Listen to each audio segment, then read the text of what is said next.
Hello everyone, welcome back to commerce cabin. Finally I am back with unit 2।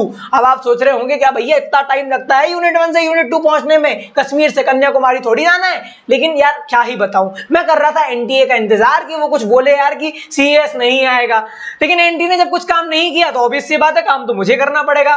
तो बस आ गया unit 2 लेकर आपके सामने। आज के इस वीडियो में यूनिट 2 को हम खत्म करने वाले हैं एज सून एज पॉसिबल। ध्यान रखिए एमसीक्यू क्वेश्चंस आएंगे, मीनिंग पता होना हर चीज की अत्यंत आवश्यक है। तो चलिए शुरू करते हैं बिना किसी देरी के। तो ये है वो टॉपिक्स जो कि बेसिकली हमें यूनिट 2 में पढ़ने हैं। आपको एक बात क्लियरली बता दूं, ये जो पहला टॉपिक है steps in the installation of CAS, Bhaya browser पर जाके इंस्टॉल करना तो आपको सिखा नहीं सकता, और ऑब्वियस सी बात है एमसीक्यू बनेंगे नहीं। तो जो एमसीक्यू बनेंगे वो मोस्टली बाकी के टॉपिक से बनेंगे, जिसमें इंपॉर्टेंट टॉपिक है वो भी सुन लो। कोडिफिकेशन, इससे एमसीक्यू बनेगा। ये तीनों data entry, data validation, data verification, इससे बन सकता है एमसीक्यू की मीनिंग इनकी क्या हो सकती है। साथ ही साथ सिक्योरिटी ऑफ सीएएस और उसके फीचर्स, इससे क्वेश्चन बन सकते हैं। हालांकि मैं तो आपको सारे टॉपिक्स पढ़ा रहा हूं, तो चलिए शुरू करते हैं। देखो भाई, सबसे पहले बात करते हैं चार्ट ऑफ अकाउंट्स की। मैंने आपको क्या बताया था सीएएस का मतलब कि यार आप क्या कर रहे हो, ये जितनी भी अकाउंटिंग की प्रोसेस है ना, वो पूरी की पूरी क्या कर रहे हो, कंप्यूटराइज्ड तरीके से कर रहे हो, कंप्यूटर के थ्रू कर रहे हो, राइट। तो अब ऑब्वियस सी बात है यार, जैसे फॉर एग्जांपल तुम जस्ट बहुत अच्छे से समझना मेरी इस बात को, जो लाइब्रेरी होती है कंप्यूटर में, वो फोल्डर सा रहता है जिसमें जाके तुम अंदर और फोल्डर रहते हैं, फिर फोल्डर के अंदर फोल्डर, फोल्डर के अंदर फोल्डर, फोल्डर के अंदर folder. Just for example local disk D की बात करते हैं, डिस्क डी ऐसा नाम होता है ना, डी। उसके अंदर आप क्या करते हो, फॉर एग्जांपल मैंने कहीं से 2000 फोटो उठा के लाई, उस 2000 फोटो में से मेरे माता जी की फोटो भी थी, पिताजी की भी फोटो थी, और उसकी भी फोटो थी। ऐसे करके 3 लोगों की फोटो उन 2000 फोटो में इन्वॉल्व थी। लेकिन अगर मैं पूरी की पूरी 2000 फोटो उठाकर लोकल डिस्क डी में कॉपी कर देता हूं, तो क्या होगा, जैसे मैं लोकल डिस्क डी खोलूंगा क्या होगा, एक साथ 2000 फोटो, पूरे मोरी मैया, समझ ही नहीं आ रहा कि कौन सा कहां है कौन सा कहां नहीं है। तो उस टाइम पे क्या करना होता है, इस टाइम पे बेसिकली आप क्या करते हैं, ऑब्वियस सी बात है लोकल डिस्क डी के अंदर 3 फोल्डर बनाइए, माताजी, पिताजी और उसके बाद वो, ऐसे करके आप 3 फोल्डर बनाएंगे। तो माता जी की फोटो माता जी के फोल्डर में, पिताजी की फोटो पिताजी के फोल्डर में, और साथ ही साथ उसकी फोटो उसके फोल्डर में। ऐसे करके क्या होगा, काम एक सिस्टमैटिक हो जाएगा। इसी तरीके से अकाउंटिंग ट्रांजैक्शन जो कि भारी मात्रा में होते हैं उनको भी सिस्टमैटिक किया जाता है, ठीक है। और सिस्टमैटिक कैसे करते हैं वो आप इस चार्ट ऑफ अकाउंट्स में सीखने वाले हैं। बेसिकली आपको एक बात ध्यान रखनी है, जैसे आप जब ट्रांजैक्शन होते हैं तो ऑब्वियसली होता है ट्रांजैक्शन कोई भी सबसे ज्यादा अफेक्ट किस चीज को करेगा, ऑब्वियसली बात है रिलेटेड लेजर को। लेजर अकाउंट मतलब होता है ऐसा एक अकाउंट जो कि किसी भी पर्टिकुलर चीज की समरी को बता रहा है या बैलेंस बता रहा है उसके। फॉर एग्जांपल कैश, ये कैश अकाउंट है। यहां पर अगर मैं बोलूं कि भैया 1000 रुपए, 2000 रुपए, 4000 रुपए, ये अकाउंट क्या बता रहा है कि भैया मेरे पास कितने रुपए, 7000 रुपए आए। तो लेजर अकाउंट एक वो अकाउंट होता है जो कि किसी भी पर्टिकुलर आइटम की समरी बताता है, उसका बैलेंस बताता है, ठीक है। अब बात करते हैं अकाउंट ग्रुप की। तो अब आपको बहुत ध्यान से समझना है, जो मैंने फोल्डर वाली बात की है ना, वो इसी से रिलेटेड है। अब बहुत ध्यान से समझना होगा क्या कि जैसे मैंने बोला ना कि भैया आपके पास 2000 फोटो है, ऐसे 2000 ट्रांजैक्शन है, ठीक। अब भैया 2000 ट्रांजैक्शन हैं, जरूरी थोड़ी ना है कि सब अलग अलग प्रकार के हो। ट्रांजैक्शन आपके ऑब्वियस सी बात है, या तो एसेट से रिलेटेड होंगे, या तो लायबिलिटी से रिलेटेड होंगे, या तो कैपिटल से रिलेटेड होंगे, या तो रेवेन्यू से रिलेटेड होंगे, या तो एक्सपेंस से रिलेटेड होंगे। क्योंकि आपने 11वीं में भी सीखा था मॉडर्न अप्रोच में, ये 5 तरीके के ही अकाउंट होते हैं। और बाकी जैसे फॉर एग्जांपल सैलरी, एक्सपेंस, जितने भी होते हैं सब एक्सपेंसेस में जाते हैं। 100 प्रकार के रेवेन्यू सब इसमें जाते हैं, 1760 प्रकार की एसेट सब एसेट के अंदर आ जाती हैं, ठीक है। तो बेसिकली ये क्या है, ये मेन पार्ट्स है, जितने भी तरीके के ट्रांजैक्शन होंगे सब इसके अंदर होंगे, ठीक है। फॉर एग्जांपल 2000 तरीके के ट्रांजैक्शन हुए, तो हो सकता है 2000 में से 1768 से रिलेटेड हो, ठीक है, 100 इससे रिलेटेड हो, बाकी किससे रिलेटेड हो, इससे रिलेटेड हो, ठीक है। तो ऑब्वियस सी बात है। तो अब बेसिकली होता क्या है, ध्यान से समझो, जब कंप्यूटराइज्ड अकाउंटिंग सिस्टम में एंट्री की जाती है, रिकॉर्डिंग की जाती है, तो एक ग्रुप वाइज एंट्री की जाती है कि भैया ये ट्रांजैक्शन, जैसे फॉर एग्जांपल मैंने एक फोटो खींची, मैं वो फोटो खींच के बोलूं कि भैया ये फोटो पिताजी की है, तो मैं क्या करूंगा, ऐसी किसी की फोल्डर में डाल दूंगा? नहीं, मैं जाऊंगा पहले डी में, फिर देखूंगा कि भैया पिताजी का फोल्डर कौन सा है, उसमें गए, फिर पिताजी के फोल्डर में फोटो डाल दूंगा। आ रही है बात समझ में? इसी तरीके से जो ट्रांजैक्शन होते हैं वो भी कैटेगराइज किए जाते हैं। एसेट के अंदर भी बहुत सारी चीजें जाती है, भैया नॉन करंट एसेट है या करंट एसेट है, ठीक है। जैसे for example share holder fund में शेयर कैपिटल है, या फिर मतलब क्या है, करंट लायबिलिटी है, नॉन करंट लायबिलिटी क्या है, ठीक है। इसी तरीके से रेवेन्यू कई प्रकार के होते हैं, अब वो सेल्स वाला रेवेन्यू है या कमीशन वाला है या कोई अदर इनकम है, ठीक है। ऐसे एक्सपेंसेस ऑब्वियसली बात है, एक्सपेंसेस 1760 प्रकार के होते हैं, तो कौन सा वाला एक्सपेंसेस है, ठीक। तो ये जब ट्रांजेक्शन आप रिकॉर्ड करते हो तो आपको इसको ग्रुप वाइज करना होता है, ठीक है। एक बात आप ध्यान रखें, they are called the major groups, ये ग्रुप कहलाते हैं। ये ग्रुप है, करंट एसेट एक ग्रुप है, नॉन करंट एसेट एक ग्रुप है, शेयर होल्डर फंड एक ग्रुप है, ठीक है, एक्सपेंसेस एक ग्रुप है, रेवेन्यू एक ग्रुप है, ठीक। और इसके अंदर ये जो चीजें आ जाती हैं ये सब क्या है, सब ग्रुप्स हैं, ठीक है। अब बात करते हैं हायरार्की ऑफ अकाउंट्स की। तो यार हायरार्की ऑफ अकाउंट्स मतलब होता है एक सीक्वेंस चीजों का, फ्रॉम लो टू टॉप या top to low, whatever it is, एक सीक्वेंस आप कह सकते हो चीजों को लिखने का, ठीक है। अब आपको एक बात ध्यान से समझनी होगी, जैसे फॉर एग्जांपल रोहन या राम या सोहन या मोहन जो भी हो, अगर मुझसे कोई उधारी में सामान लेकर गया है तो अब मैं उसको क्या करूंगा, ऐसी वो ट्रांजैक्शन को कहीं भी एंटर कर दूं? नहीं, मैं क्या करूंगा कि करंट एसेट में जाऊंगा, फिर ट्रेड रिसीवेबल में जाऊंगा, फिर देखूंगा भाई ट्रेड रिसीवेबल में कितने लोग हैं, कौन सामान ले गया, उसके लेजर में जाके मैं क्या करूंगा, एंट्री पास कर दूंगा, ठीक है।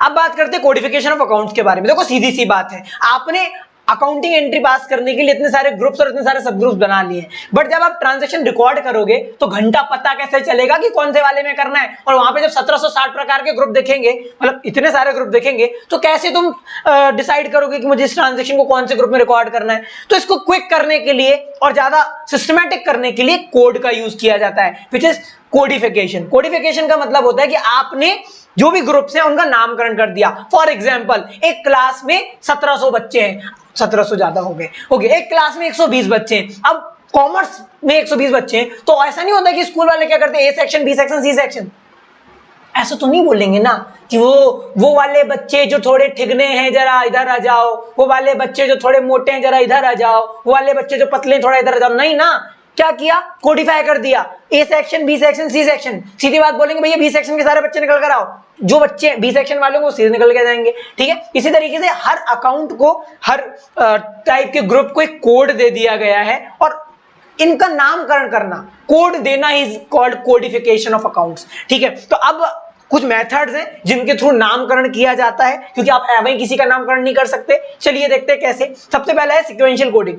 सिक्वेंशियल कोडिंग मतलब ऐसी कोडिंग जो कि बेसिकली सीक्वेंस में चलती है हमेशा। मतलब ये कि आप नंबर्स और लेटर्स का यूज करके क्या असाइन कर, मतलब एक ऑर्डर के हिसाब से, मतलब एक सीक्वेंस के हिसाब से उनको कोड प्रोवाइड करते हो, कोडिंग कोडिफिकेशन करते हो, नामकरण करते हो या एब्रीविएशन करण करते हो, ऐसा समझ लो। अब बहुत ध्यान से समझना, चेकबुक, चेकबुक अगर तुम्हारे घर में होगी तो उठा के देख लेना, उसमें जो चेक नंबर होता है वो एकदम सीक्वेंस में होता है, ठीक है। मतलब चेक अगर 1 है तो ये वाला, दूसरा, तीसरा, चौथा, पांचवा, छठा, सातवां, आठवां, ऐसे ही। फॉर एग्जाम्पल आज है 11 तारीख, 11/7 को सुबह से शाम तक मैंने दुकान खोला। सुबह से शाम तक जब मैंने दुकान खोला तो कितने ट्रांजेक्शन हुए, मैं क्या करूंगा, बिल फाड़ना शुरू कर दूंगा, ठीक। तो मैं क्या करूंगा, एक कोड बना लूंगा कि आज कितनी तारीख है, 11 जुलाई, 11J001, समझ गए। ये क्या है, 11 जुलाई का पहला ट्रांजैक्शन, 11 जुलाई का दूसरा ट्रांजैक्शन। पहला ट्रांजैक्शन किसने किया भैया, पता चल रहा है कि राम ने किया, ठीक है। हाँ, दूसरा बिल किसके नाम पे फटा, सोहन के नाम पे फटा, ठीक है। तो यहां पर मैं क्या कर रहा हूं, मेरे जो ट्रांजैक्शन है जो कि दिन में हो रहे हैं, क्या कहते हैं, डे टू डे हो रहे हैं, उनको मैं क्या कर रहा हूं, एक कोड बना लिया, ताकि इन केस कभी कुछ मिस हो जाए कि भैया पता तो चले वो राम का वाला बता ना कि कौन सा नंबर का कोड था, तो यूं पता चल जाएगा भैया 11 तारीख का दूसरा ट्रांजैक्शन था जो श्याम के साथ हुआ था, ठीक है। तो बेसिकली सिक्वेंशियल कोडिंग का इस्तेमाल हर तरीके के बिजनेसेस करते ही हैं। बिल में आप देखो एक सीक्वेंस वाइज नंबर रहेगा। अब बात करते हैं ब्लॉक कोडिंग की। ब्लॉक कोडिंग का मतलब होता है कि यहाँ पर आप जो कोडिफिकेशन कर रहे हो, जो नामकरण कर रहे हो, जो कोडकरण कर रहे हो, वो बेसिकली आप ब्लॉक के आधार पर कर रहे हो। जस्ट फॉर एग्जांपल हम बात करते हैं वाटर पार्क की। अगर आप कभी वाटर पार्क गए होंगे तो वहां पर बहुत सारे लॉकर्स होते हैं, ठीक है। फॉर एग्जाम्पल एक वाटर पार्क में 500 लॉकर है, ठीक है। अब अगर मैं बोलूँ कि ये 500 लॉकर मिक्स कर दूं, तो ऑब्वियस सी बात है, ऐसी भीड़म भाड़, किसका लॉकर कहाँ, किसका लॉकर कहाँ, नहीं, कोई सिस्टमेटिक चीज ही नहीं होगी। लेकिन अगर मैं डिसाइड कर लूं कि भैया 100 से लेके 200 तक के लॉकर, फॉर एग्जांपल 1 से लेके 100 तक का लॉकर तो भैया स्टाफ का है, इस पे कोई बाहर वाला हाथ नहीं मारेगा, ठीक है, ना मुंह मारेगा। 100 में से 199 तक वाले नंबर के जो लॉकर है वो छोटी बच्चियों के, छोटी बच्चियों क्या उनके हैं, ठीक है। अब बात करते हैं 200 से 299, ये हैं छोटे बच्चों के, ठीक है। जस्ट फॉर एग्जाम्पल यहाँ बच्चियों के, यहाँ बच्चों के। अब बात करते हैं भैया 300 नंबर से लेके 399 नंबर के लॉकर किसके लिए, बड़ी बच्चियों के, ठीक है। और अगर बात करें 400 से लेके 499 तक के, तो ये छोरों के, बड़े छोरों के, ठीक है। तो यहां पर क्या हुआ, चीजें सिस्टमैटिक हैं, एक दूसरे में ओवरलैप नहीं करेंगे। जैसे फॉर एग्जांपल इसी तरीके से ना, पता है क्या होता है, स्टॉक में काम होता है। जो भी स्टॉक रहता है, एक दुकान जितनी भी चीजों में डील कर रही होती है, ब्लॉक्स बांट दिए जाते हैं कि भैया ये सामान इस तरफ है, ये सामान इस तरफ है, ये सामान इस तरफ है, ये सामान इस तरफ है, और उनको एक नंबर दे दिया जाता है ताकि कभी भी डिफिकल्टी ना हो। अब आगे बढ़ते हैं मैनेमोनिक कोड में। मैनेमोनिक कोड की बात सीधी सी है भाया, यहां पर आप कुछ भी नहीं कर रहे हो, बस सीधे से सीधे क्या कर रहे हो, आप एब्रीविएशन बना रहे हो अल्फाबेट के आधार पर। जिस तरीके से अगर मैं बात करूं जबलपुर की, जबलपुर को क्या बोला जाता है, JBP, ठीक है। ऐसे ही सेल्स जनरल को क्या बोला जाता है, SJ, हेडक्वार्टर को HQ लिखा जाता है, ठीक है। जैसे फॉर एग्जांपल हम बात करें अजमेर की, तो AJM लिखा जाता है उसको, ठीक है। नागपुर की तो NGP लिखा जाता है उसको, ठीक है। तो यहां पर हर चीज को एक शॉर्ट फॉर्म दे दिया गया है, और उस ऐसा करना कहलाता है मैनेमोनिक कोड। यहां पर आप क्या कर रहे हो, सिर्फ अल्फाबेट के आधार पर किसी भी एक चीज को शॉर्ट फॉर्म में बुला रहे हो। जैसे लेजर फोलियो, तो उसको क्या बोलते हैं, LF, ठीक है। तो ये होता है आपका मैनेमोनिक कोड। अब बात करते हैं डेटा एंट्री की। डेटा एंट्री का मतलब होता है, सिंपल सी बात है, data entry refers to the fulfillment of transactional data to the computerized accounting system. Normally data are initially recorded to the Excel sheet, then entries are done by the user to the CAS। देखो सीधी सी बात है, जितने भी transaction होते हैं उन सबको रिकॉर्ड करना is what the data entry is. Normally क्या होता है, मैं आपको एक बात बताता हूँ, ये जितने भी ट्रांजैक्शन होते हैं ना, सब एक्सेल शीट में रिकॉर्ड किए जाते हैं, and then at the end of the day ये सारे ट्रांजैक्शन टैली में चढ़ाए जाते हैं किसी भी पर्टिकुलर क्लर्क या किसी भी पर्टिकुलर यूजर द्वारा, जो कि CAS को यूज कर रहा है, ठीक है। अब बात करते हैं डेटा वैलिडेशन की। Data validation is a feature to define restriction on the type of data entered into a cell. अगर आपको पता होगा, तो नहीं पता होगा तो मैं बता देता हूं, जो टैली सॉफ्टवेयर होता है ना, टैली सॉफ्टवेयर में जब अगर आप कोई भी ट्रांजैक्शन एंटर करते हो, तो कभी कभी बटनें काम नहीं करती हैं, कुछ होता ही नहीं है। क्यों नहीं होता पता है, क्योंकि उस टाइम पर ऐसा कुछ हो रहा होता है कि सॉफ्टवेयर को पता होता है कि आप क्या कर रहे हो, गलत ट्रांजैक्शन गलत जगह पर एंटर कर रहे हो, तो लेते ही नहीं इंफॉर्मेशन, ठीक है। जैसे फॉर एग्जाम्पल मैं स्टॉक अकाउंट को डेबिट कर रहा हूं और साथ ही साथ में कैश अकाउंट को भी डेबिट कर रहा हूं, तो ये चीजें ऑब्वियस सी बात है रियल में पॉसिबल ही नहीं है। तो वहां पर मुझे क्या होता है, एक वो आ जाता है कि ये जो आपने डेटा डाला है वो इनवैलिड है, ठीक है। और यही काम, इसी को कहा जाता है डेटा वैलिडेशन। मतलब वहां पर क्या होगा, जो सॉफ्टवेयर होगा वो आपको एक वार्निंग मैसेज देगा कि भैया user tries to type wrong data in the cell, तुमको कुछ नहीं आ रहा, तुम गलत काम कर ले रहे हो, ठीक है। तो ये कहलाता है डेटा वैलिडेशन। जब सॉफ्टवेयर जो होता है वो यूजर को बताता है कि ओ चाचा गलत कर रहे हो तुम, ठीक है। ये होता है data validation. Data verification, data verification एक ऐसी प्रोसेस होती है जिसके थ्रू ये मेक श्योर किया जाता है कि यार आपने जो डेटा एंट्री की है वो एक्यूरेट और सही है या नहीं। और ये जो डेटा वेरिफिकेशन होता है, ये अक्सर ध्यान रखो, एक वर्ड से किया जाता है, एक चीज से किया जाता है जिसको बोलते हैं सोर्स डॉक्यूमेंट। अगर आपने 11वीं में सीखा होगा, vouchers, invoices, credit note, debit note, bills, receipts, ये सारी चीजें क्या कहलाती हैं, वाउचर कहलाती हैं, सोर्स डॉक्यूमेंट कहलाती हैं। इन सब का यूज करके आप क्या करते हो, बेसिकली डेटा को वेरीफाई करते हो कि जो डेटा चढ़ा हुआ है वो सही है या नहीं, और इसी को बोला जाता है डेटा वेरिफिकेशन। अब बात करते हैं security features of computerised accounting system की। देखो सीधी सी बात है, कंप्यूटराइज्ड अकाउंटिंग सिस्टम पे आप क्या कर रहे हो, हिसाब किताब कर रहे हो, और जब हिसाब किताब जहां पर होता है वहां पर सिक्योरिटी होना काफी ज्यादा इंपॉर्टेंट है। अब अगर मैं बात करूं कि भाई किस तरीके की सिक्योरिटी, तो कुछ ऐसे फीचर्स हैं जो कि हर एक CAS में होने चाहिए। Number 1 is password security, number 2 is data audit, number 3 is data vault, ठीक। अब ये तीनों का एक्सप्लेन करता हूं क्या होता है एग्जैक्टली। पहले बात करते हैं पासवर्ड सिक्योरिटी की। तो ऑब्वियस सी बात है, password is a mechanism which enables a user to access the system including data. सीधी सी बात है, अगर आपको किसी भी सिस्टम में किसी भी डेटा को एक्सेस करना है, उसके लिए अगर आपको कुछ मांग रहा है, कुछ अल्फाबेट, कुछ डिजिट्स मांग रहा है, this is password man, right. तो और क्या ही बताऊं पासवर्ड सिक्योरिटी के बारे में, तो आप समझ ही रहे हो कि पासवर्ड सिक्योरिटी क्या होती है। अब बात करते हैं डेटा ऑडिट की, बहुत इंपॉर्टेंट है। नॉर्मली होता क्या है ना कि this is enables to know as to who and what changes has been made in the original data, thereby helping and fixing the responsibility of the person who has manipulated the data and also ensure data integrity। देखो basically होता क्या है कि कभी कभार ना data में कुछ छेड़छाड़ कर दी जाती है, कुछ गड़बड़ हो जाती है, तो एक टीम होती है जिसको बोला जाता है ऑडिटिंग टीम। वो क्या करती है, पूरे डेटा को एक बार ऑडिट करती, देखती है कि सब एज यूजुअल है या है कि नहीं। मतलब जैसे फॉर एग्जांपल मेरे चैनल में कुछ वीडियोस डिलीट हो गए, ठीक, पता नहीं किसने की, मुझे नहीं पता किसने किया।